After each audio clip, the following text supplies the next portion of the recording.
there, everyone. We are now on episode 20 of Around the Bend podcast. Now, anyone that's been paying attention, I seem to keep misnumbering and misnaming the episodes on YouTube, but I'm pretty sure we're on 20 now. We have the pleasure of having Ray Espinoza, a leader in the cybersecurity industry.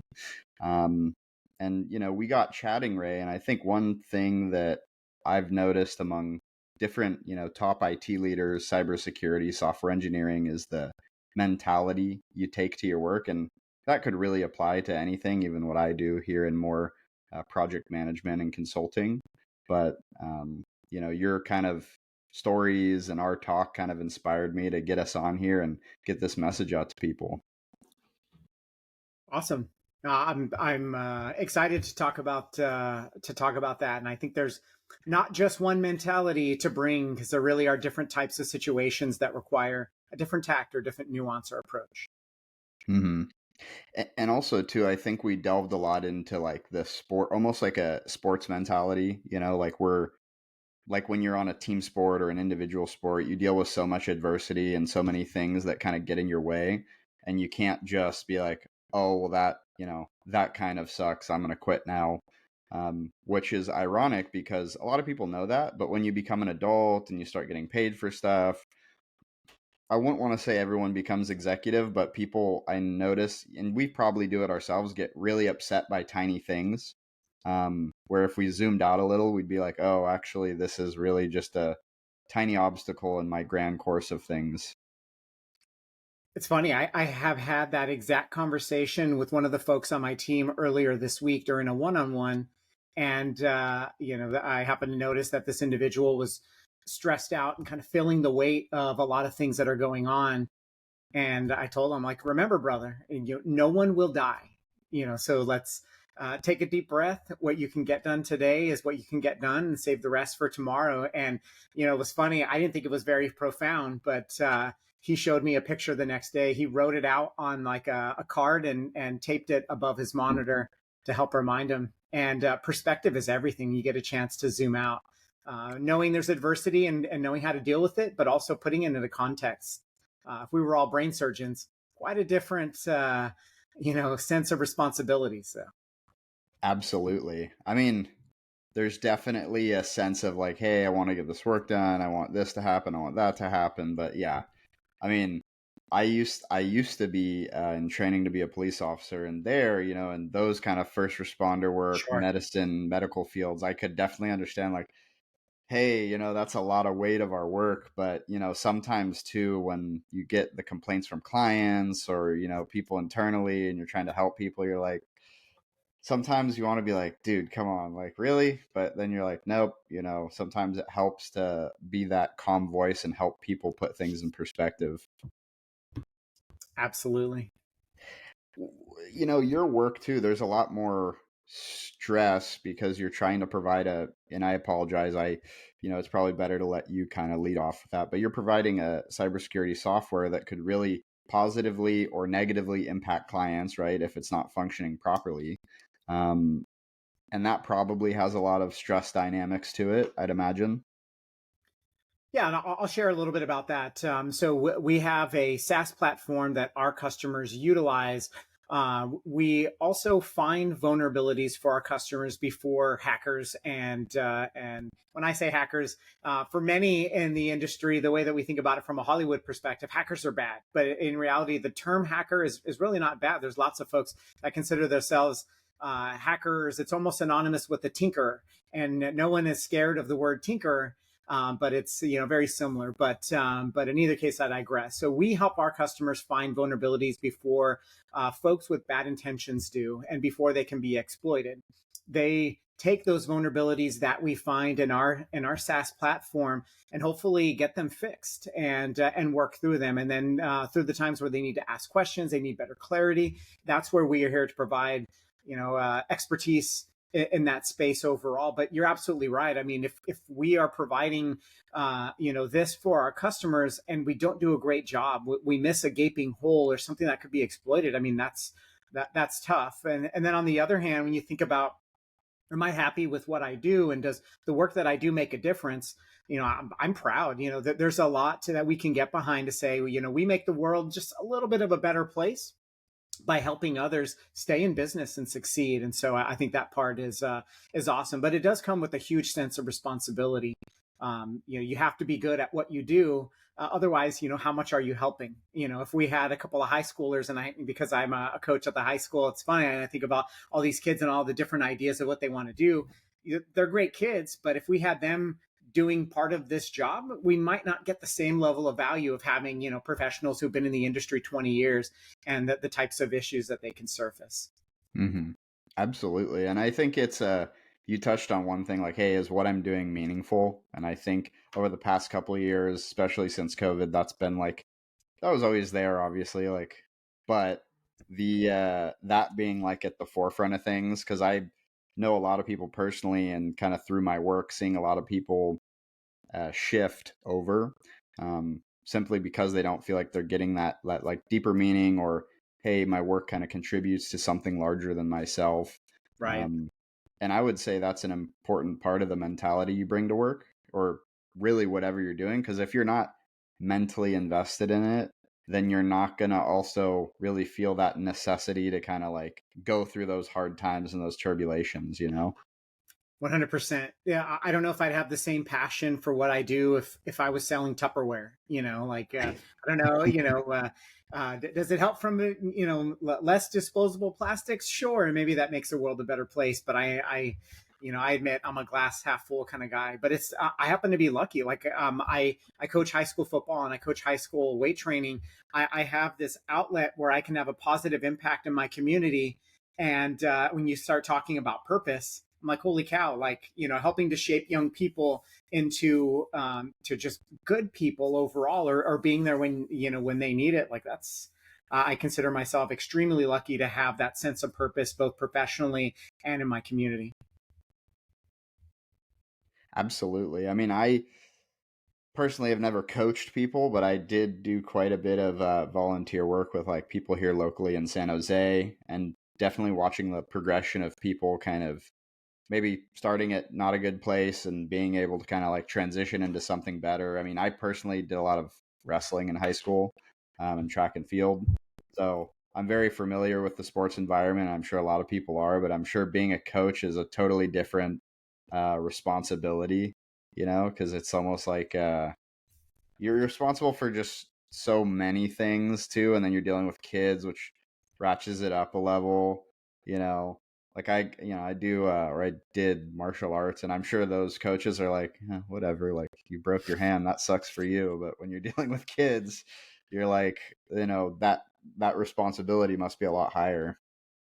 I mean, I wish I can say that every coach that works with children or young adults has that same level of care and that same level of view. But I mean, there's even movies about it, of those jerk me coaches, Varsity Blues and, others where you have that Bud Kilmer who all he cares about is district championship, like sadly, like you see that, in I'm thankful within our community, that's not really something that we're about, but I see that at other places that we coach against, and it hurts the heart because at the end of the day, they're still kids. No, those kids they want to win, but more than anything, they want to have fun. And is that the most important thing in their life? Hopefully not. Maybe it is Yeah. something. Hopefully there's some life lessons that they can glean from it, but it still requires like that perspective. But sadly, like I've witnessed another coach from another team, yelling obscenities to kids in the game because it wasn't going well for them, and I'm like, what? Why? And what does that? What does that provide them after all of this is said and done? So. That's true. I mean, I think wrestling really had the most bizarre coaches I've ever seen.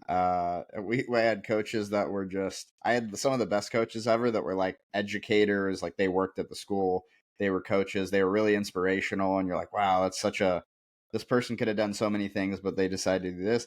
And then I had people that were like, we're pretty sure coach is totally loaded right now and he's screaming at us, and I'm like just kind of riding this wave until practice is over, you know. So it has a big impact, and actually that was kind of those situations made me quit for a while, is just really bad coaching, and kind of paralleling that maybe with work environment. Like even though we have all these HR and all these things, like you still get crazy crazy managers, directors, toxic people in the workplace, um, that really kind of like the coach on a team. They just will empty everything out. You know, you could have a great team, a great product, a great company, and if you get the wrong leaders, the wrong coaches in place, like people just start bailing left and right.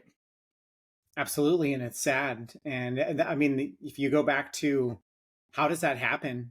I think it's like a lack of accountability, both in the workplace and on the field in whatever sport that you're talking about.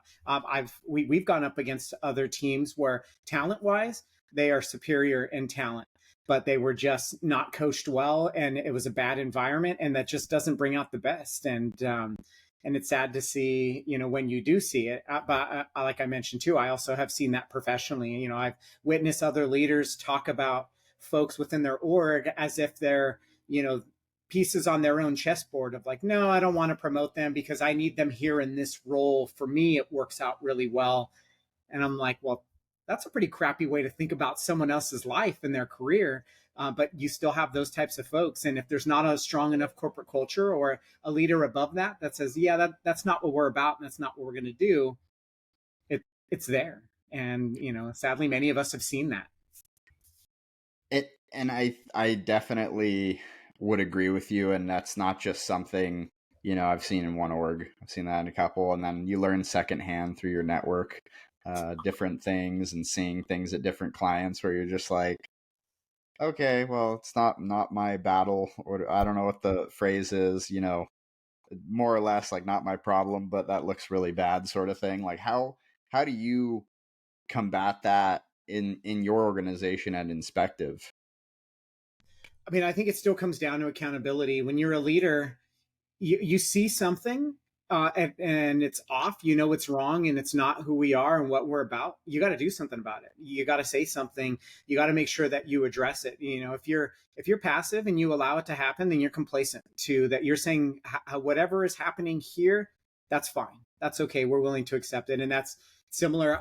I've seen it, and then, we've had one of our core values is what we call no viruses allowed.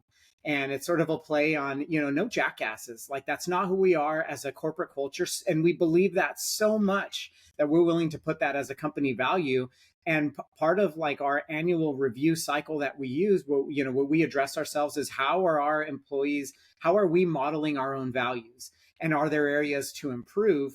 And that's what we're judged against. It's less of like I met this deadline and did that. Sure, that's part of it, but folks who can't subscribe, or you build a foundation or a culture that goes opposite of that. It's just, as a leader, you can't stand for it and you have to address it. I mean, professionally and honestly and privately at first, but if it continues, then tough decisions need to be made. But I mean, I've surely been a part of groups where there was like that one jackass, and it's like they sucked so much energy out of the team, and then that person leaves, and it's like everybody can take a deep breath, and then all of a sudden, we're a bit more. There's more pep in our step. We can get work done easier and faster, and it doesn't feel like there's this this vortex that's continuing to bring us down. Mm-hmm. Absolutely. I mean, that's one of the biggest like downers you can ever deal with, and unfortunately, I'm sure cyber is no different than sales. And sales, it can, unfortunately, sales seems to attract the toxic, out loud personality. That can be a big, that can be a big winner in my field, unfortunately. Or I guess any client facing roles, is that you get people that are making the numbers, doing the stuff, and then they get promoted into leadership, and so they think, oh, well, I was loud and rough and tough, and I did this here, so I can do it over here. And unfortunately, I think that most corporation or most big companies are like changing from that old school culture and like kind of Mm-hmm. looking holistically at people. But for a long time, and there's still a ton of orgs like this in just this industry, or I guess this specialization. It's unfortunately attracts that kind of personality where I feel like, I don't know if this is true. Most cybersecurity folks I've dealt with are pretty calm, pretty level headed if they've made it to that like CISO, you know, senior manager kind of level, because you just can't keep rising and rising if you're not good at dealing with your internal stakeholders, your people. Because if you don't deal with your people well, you're not going to do your projects. You're not going to keep things secure.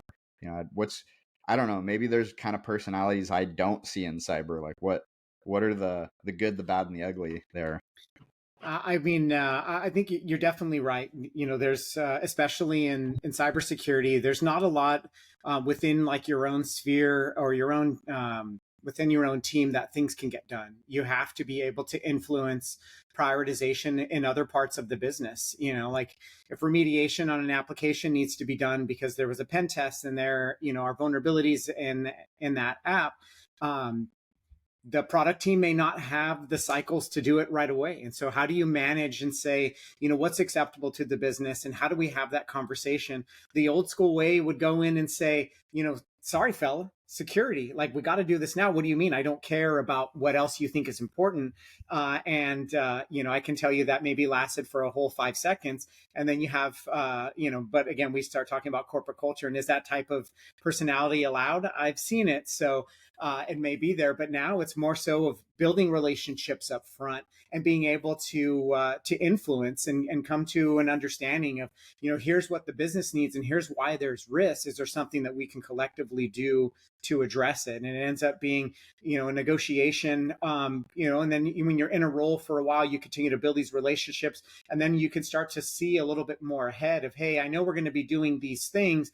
There may be some outcome from it that would require your buy-in. Can we pre-plan some time? And that's where you really start to earn that trust, because you have somebody that comes to you 5 minutes before you close every single day, and you're like, hey, Blake, I'm glad I still caught you, but hopefully you have a couple hours because I need this thing. And they do that all the time, and then it becomes recurrence, and you're like, great, here comes Ray 5 minutes before close to ask me, to do something. So it's very much now the ability to be pragmatic, specific, but also still focus on, what do we jointly need? Because not everything is, hair on fire, must be done now. Is there a common Mm, ground, a middle ground? And there's definitely the opposite where you can be too passive. Oh, you don't have time? Okay, no problem. But then, you're not doing, the business, or serving the business well there. It just, you have to figure out, and, like I've been married 20 years. You got to figure out, which battles are worth, like saying like, no, this is really what I believe, or no, you're right, like I'm going to take a step back, let's go ahead and do this. There's a lot of those lessons that help me find success professionally that I think can be applied in a bunch of different situations. mm. Yeah, actually, it's funny you say that. One of my mentors, he said, good business is like dating.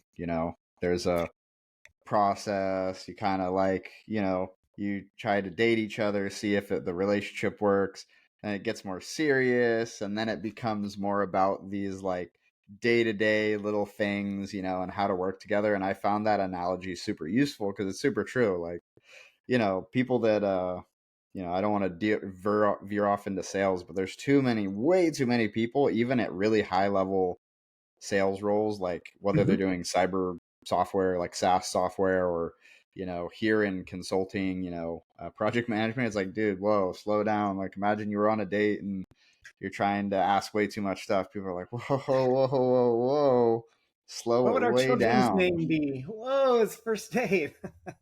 Yeah.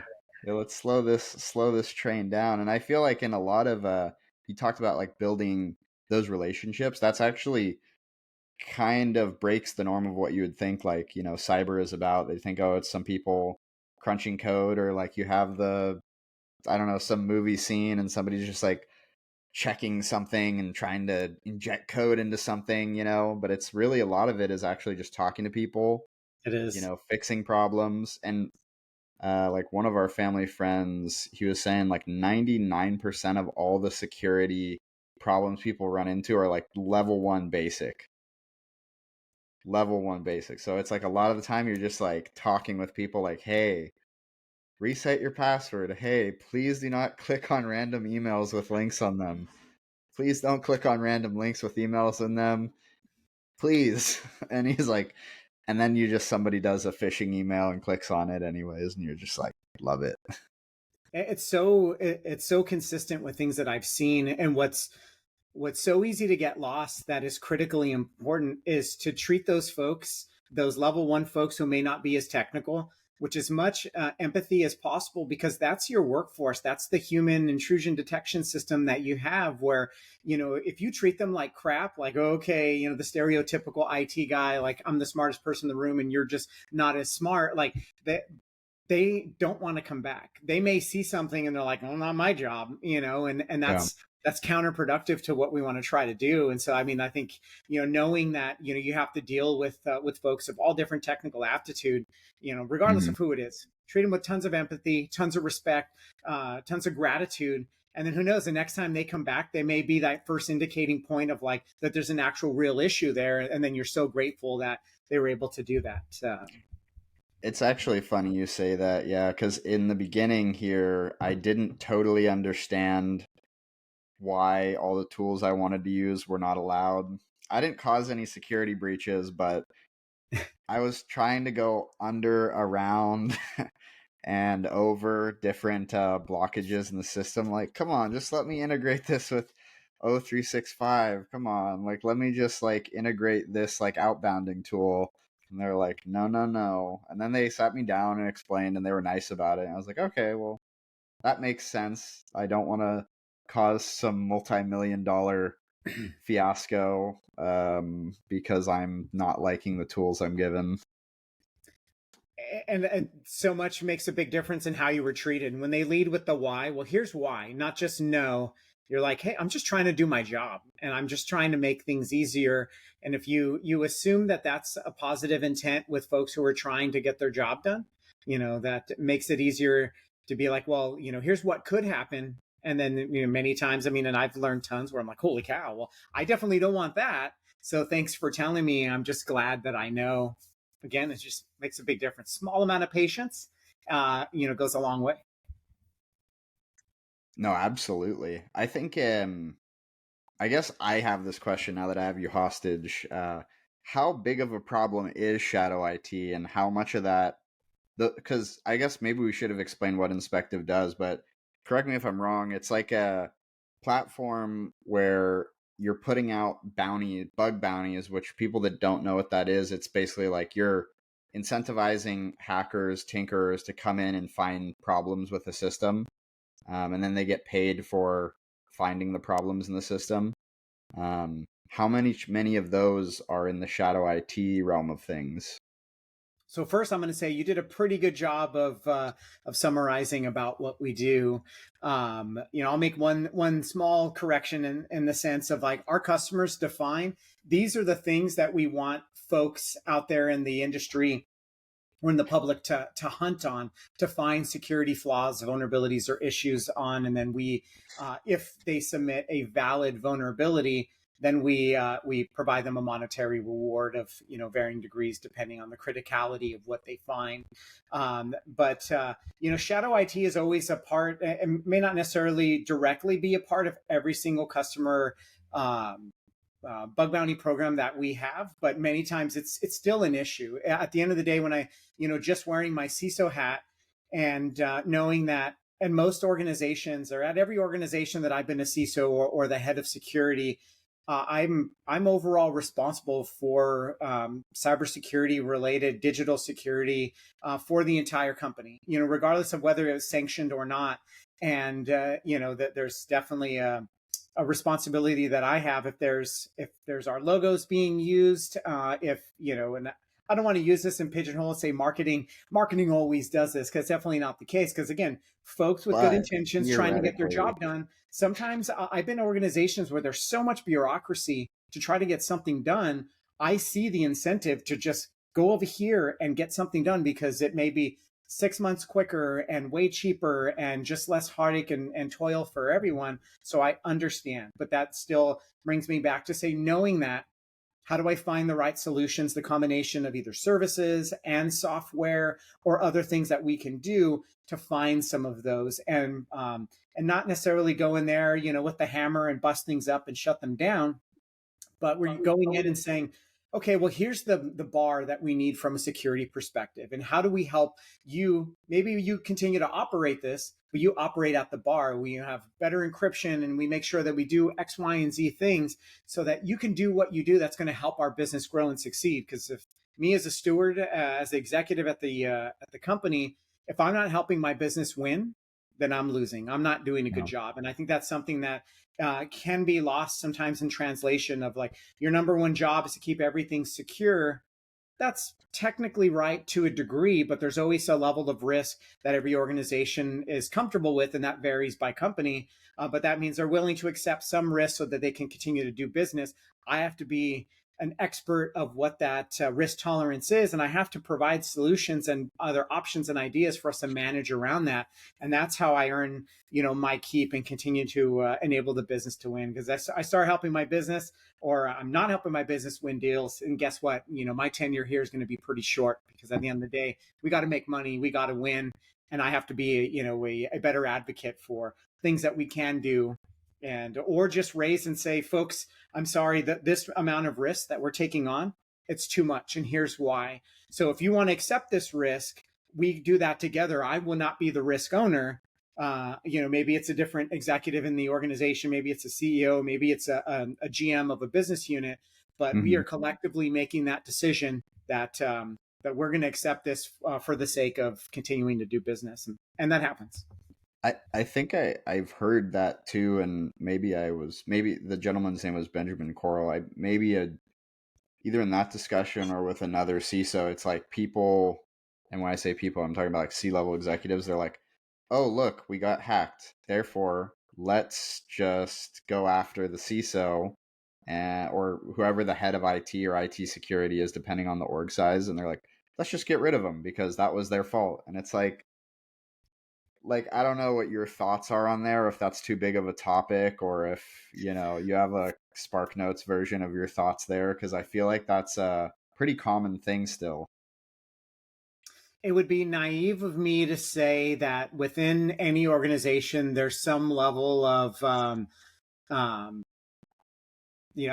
not going to name the company, but I had a leader of mine tell me, look, if something happens, the CEO, will drown you to save themselves.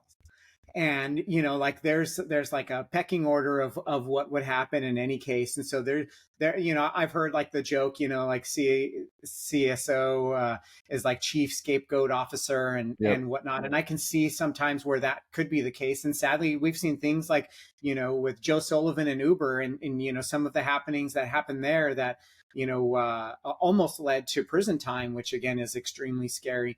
But it still comes down to you're documenting everything, you're providing good guidance and whatnot, and you're trying to be as clear as you can be. So it is tough. I mean, like I said, it's naive to think that there aren't organizations out there that if something happens, they're going to blame an individual.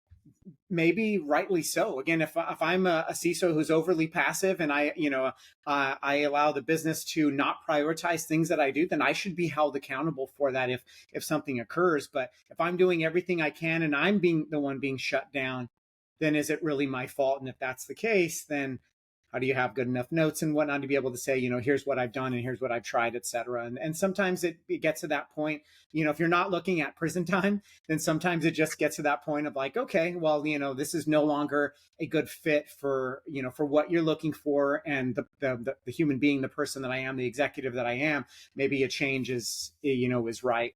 But it is interesting, and I don't think it's just specific to cybersecurity. You may have any sort of issue, and many times the board of directors, the executive team, it's easy if you can point to one person who failed, and everybody else, is doesn't necessarily have to be held accountable, even if they played a role in it. So Y- it's tough, Yeah. or can No, be. I'd actually be interested to, I didn't really know about that Uber situation, maybe it's my own lack of knowledge, but one thing I've seen, and this is across like sales right now, like with the economy sort of in a little bit for especially consulting professional services and a bit of a downturn in that side, tech in general. They're like, oh, look, you're not performing. You're all going away now, like to a bunch of sales leaders. And it's like, okay, I mean, I guess technically you are right. The overall business flow is down, but it's there's a lot of scapegoating too in business development realm during economic downturns because they're just like, you're not doing your job, but nothing's really working. So bye. Yeah, tough. If there's no budgets for prospects to spend, then how do you expect to generate revenue? And so does that mean sometimes tough decisions need to be made? I can understand that, but still, like the context around it of like, hey, you're not doing your job. Really? I mean, it's we're in the middle of an economic downturn, and hopefully when it does rebound, but you know. Yeah. What was that Uber situation you were talking about? I'll paraphrase, a little bit because it's a fairly long story, and I would Okay. definitely encourage you to look at it. But a few years back, Uber had a breach, and in some way, the SEC was involved for another inquiry within the company, and at least the way that it was written, some secondhand information was that they weren't given the truth regarding some of the issues that had Mm, happened, and some level of intrusion that could have affected investor value, shareholder value, et cetera. And the finger pointing was going at the CISO, that they were. There was some sort of failure there, but I can say, at least from my own experience, I've been at organizations where the executive team's involved, the chief legal counsel is involved, and others are involved in decisions that are made as far as what gets shared, what doesn't get shared, and that's where some of these things can happen. There's times where you're given guidance of this is what we will say and this is what we're not going to say. So that this ended up going into a point where they wanted to make an example of like, we got to be truthful with what's going on, and sadly Uber had decided to work with the SEC or Department of Justice, or one of those organizations, to actually try to hold the CISO accountable. In my opinion, unfairly. Again, knowing with some of the information that I've heard and things that I've seen, and just some of the experiences that I've had, it's hard to believe that one individual, a security leader in the company, is making the call on everything. Because I've seen, there are typically lawyers involved and other folks involved. And then the fact that, Uber partnered with the government to try the CISO, was tough. And there was at one point where, it was a negative outcome where he was looking at prison time, and, was working on a yeah. defense here. And so there's a different level of accountability and buy-in, very similar to a CFO, a CEO, in that case. But again, really scary to see this as an eventuality. My wife was like, I'm like, honey, I promise you, I would never look good in orange or any other sort of jumpsuit whatsoever. And so that was one of the things. Is she like, is this a possible outcome, for you in the role that you have? And if so, like, that's pretty scary. Maybe we need to think about something else, Hmm. because it is, if you're operating ethically, you're trying to do the best job that you can, you're being honest and transparent, and you're Hmm. following, the letter of the law. And then for somebody to turn around on you and be like, no, actually, it was them. It definitely was not us. It was them. Like, it's a tough pill to swallow. It's actually pretty crazy because in any large organization, the CISO report, sometimes there's three levels. Sometimes it's like the CISO reports into the CIO that reports into the CTO, or maybe it's like straight line, but they're never like usually the top one making all the decisions.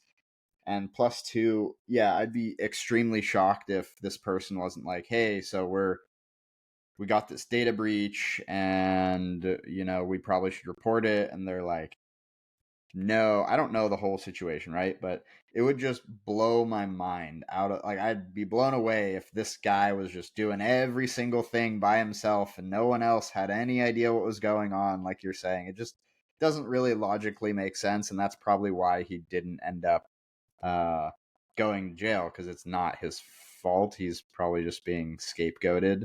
And also too, I would actually advise anyone that's listening that is in like the security field. Like I know one friend, he has his own company and he had to put in a request for data, like because he's trying to build this other product. The problem is that that's customer data. It's very sensitive. So their head of compliance, whatever it was, basically was like, hey, you're going to put in an official, like, I don't care if you own the company, you're putting in an official ticket. Your name is on it. There's like going to be documentation around this. I am doing what you're telling me as the owner of this business, but I'm making sure that all my paperwork is in line showing that you requested this. I'm not just out here doing wild stuff. And I told him too, he's like, yeah, it's kind of annoying. I have to submit this ticket. I have to do this. I'm like, look, man, if something goes wrong and that data doesn't end up in the right place, that guy not only could get fired, he could get sued. And he's just doing it to protect himself. And I would do that if I was in his shoes. 100%. And so I was just like, yeah, don't even trip because that's this guy's life, on that ticket poll right there. So Absolutely. yeah. But dang, yeah, it's kind of scary. Hopefully, yeah, you never deal with those kind of situations in your career, but security, that's why the security folks are always like a little bit paranoid, right? It's like you always can never feel you can never feel like totally cool and all good to go because if you do, that's when bad stuff starts happening. Absolutely. I mean, and I would say, don't assume a positive or calm demeanor means that there's not worry, concern in the background, because I mean, threat actors that are out there, they're constantly getting better, and they're constantly innovating. Like for them, it's a means of supporting their family. There are some threat actors out there, like they treat it like a job and they get paid for it, and they have loved ones and whatnot, and so it's taken very serious. This misnomer of it's teenagers in their basement, with the hoodie on, it's dark, and they live with their mom. Like that's not the case. There are folks out there, and they're innovating at a speed that keeps security professionals, for organizations, as a necessity. And so And even I'll leave this food for thought because I just literally had a conversation yesterday on this. Is that now they've gotten so good that they'll basically spoof emails, do the social engineering, somehow get information on the cybersecurity policy companies have, and then they'll purposely run under the policy limits so that they know they're guaranteed to get a payout. So it's like they're smart. They're not just there's not a lot of these Mr. Robot types floating out there. They're more like, hey man, look, me and 100 other people combined forces or 10 other people, and we really just want your $5 million from your insurance company. Please pay it. So it's to me when they explain that to me, I was like, that is wow, that's really smart, but also like kind of not sad at the same time. You're like, I don't know, it's just right. like so transactional in a degree on these ransomware cases. But yeah, man, I think we hit a lot of good stuff. Like, is there anything maybe I didn't touch on that you wanted to kind of leave out there or impart on folks? I know that you do a lot of these podcasts. And I'm just thankful for the opportunity. But I guess if there was one note out there, and I hit on it slightly, it would be just continue to build relationships, regardless of the work that you do. Genuinely being in business of helping out others and caring about their success can only yield positive things for you. And I feel like if I look back at my career and I think what's helped me continue to elevate and grow and have the opportunity to have all these awesome experiences, it's just been like I love helping people. I love coaching. I love supporting people. I'm a dad of four. I love that. I love helping my kids do things.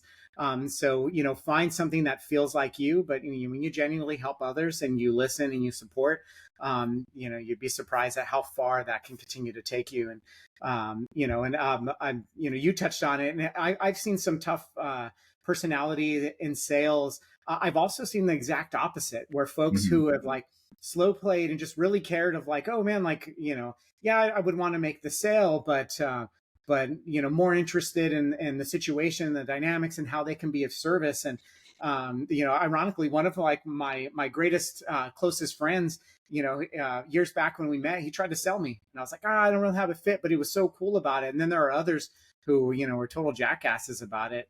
Mm. And then they come around at a new company, and I'm like, yeah, no thanks. Keep it human, and you never have any idea of what others are going through, but generally support, and you're professional and honest and cool. That always seems to help. Absolutely. No, I mean, that's really your network, and treating people right will never serve you wrong. I think if people stop thinking about things, whether you're in sales or engineering or whatever you're doing, is just this one problem in front of you, like just understand this is one problem in the general path of your career and your life, and just put it in perspective, and a lot of things make more sense. And one thing I would like to say on that, what you're talking about with sales, is like I try to explain my mentality to people, and helping people, especially when they're transitioning to like more big picture sales and how to engage with people, is like, just imagine that client gave you unlimited budget and put you in charge of fixing a solution. If you do it right, and imagine you were making those decisions as if you're sitting in their seat, they will come back to you to help them fix those problems again in the future.